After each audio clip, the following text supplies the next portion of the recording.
Il 14 ottobre scorso, nel casolare di Casteldazzano, era stata lei a innescare la miccia che aveva fatto esplodere l'abitazione durante il blitz dei reparti speciali dei carabinieri, uccidendo 3 militari dell'Arma.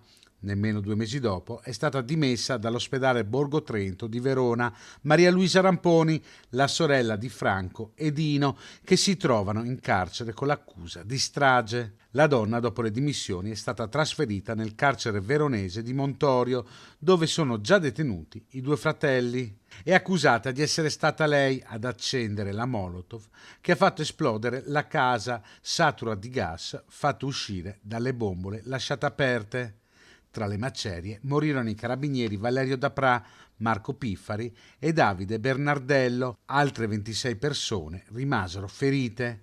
Maria Luisa Ramponi venne salvata dai militari dell'Arma, nonostante le ferite gravi e le ustioni estese. Dopo la terapia intensiva e il ricovero al centro ustioni, la donna si è completamente ripresa e non necessita di ulteriori cure. Le sue condizioni dunque consentono la detenzione in carcere, dove potrà essere interrogata dal magistrato che coordina l'indagine.